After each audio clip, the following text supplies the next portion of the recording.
La config de la semaine, c'est une demande de config qui est faite sur Discord tous les vendredis, pour en général une demande particulière avec un budget max. Donc là, vous le voyez, vendredi dernier, c'était une config dédiée à la MAO, donc la musique assistée par ordinateur, dans un budget de 1600 € avec option de montage.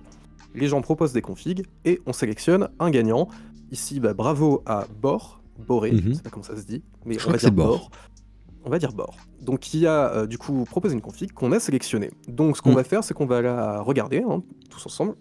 On va regarder un peu la config et on va essayer de proposer une alternative, ou alors généralement ça peut être assez léger si la config est déjà bien de base, mais voilà, essayer en tout cas de proposer peut-être une petite alternative. Et je vois qu'on dit coucou YouTube dans le chat, mais oui effectivement, coucou YouTube, effectivement on les poste aussi sur YouTube derrière le mercredi. Donc pareil, si jamais vous voulez les revoir pour vous faire une idée de tout ça, vous pouvez aussi aller sur la chaîne YouTube, checker un peu les vidéos des configs de la semaine. Tout à fait. Est-ce que je te laisse la présenter ou je le fais? Allez, je la présente, comme ça toi tu feras l'alternative après. Ça roule. On était donc parti sur un Intel Core i5 13600K, donc la dernière génération des processeurs Intel dont on a pas mal parlé tout à l'heure dans la première heure.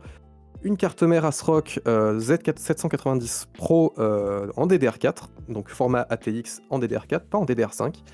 Donc de la RAM en DDR4, 64 Go, 4x16 Go, puisque pour la MAO il faut effectivement un gros montant de RAM pour ne pas être bridé par les plugins ou par les DAW, donc les logiciels de gestion de son, Cubase, Ableton, Pro Tools, etc.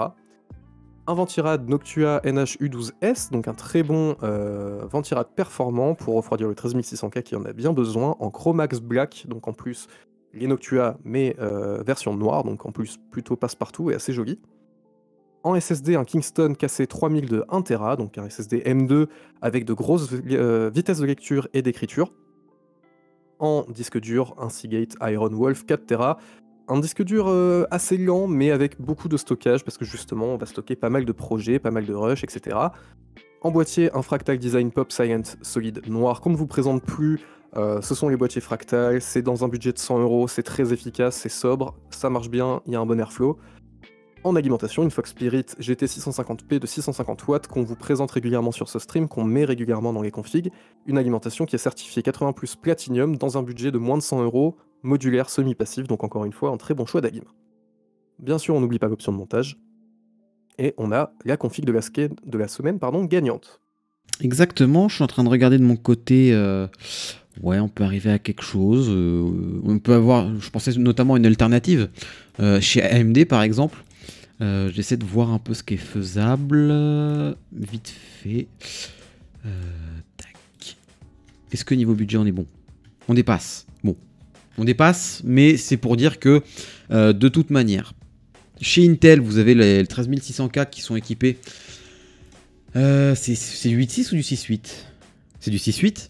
Donc de 6 cœurs performants, 8 cœurs efficients et donc autant de threads efficients mais 12 threads performants qui vont permettre d'être assez polyvalents comme tu le dis et qui vont permettre de faire du gaming tout autant que de l'applicatif. Et typiquement chez AMD on partirait éventuellement sur une configuration avec une base de 5900X. Ça va être pour ça que ça me bloque.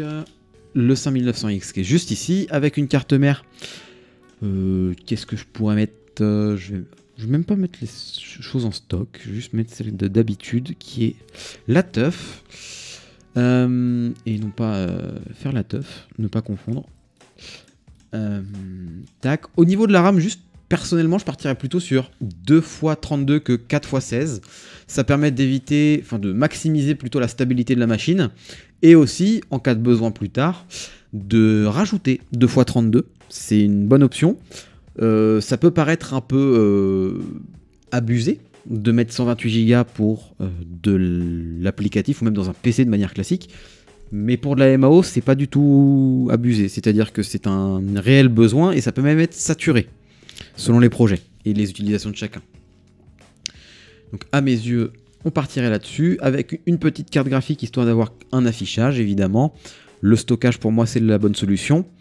Et au niveau de la lime, on resterait sur ça. On va mettre une petite un peu en dessous, quoique non, elle est bien celle-ci. Et voilà, juste niveau budget, on est 20 € au-dessus. Qu'est-ce qu'on peut faire pour ajuster ça? Typiquement, mettre un Freezer 34 Esports Duo.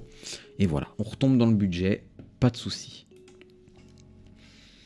concrètement, voilà, on est sur 2 machines différentes qui vont avoir chacun leurs points forts et leurs points faibles.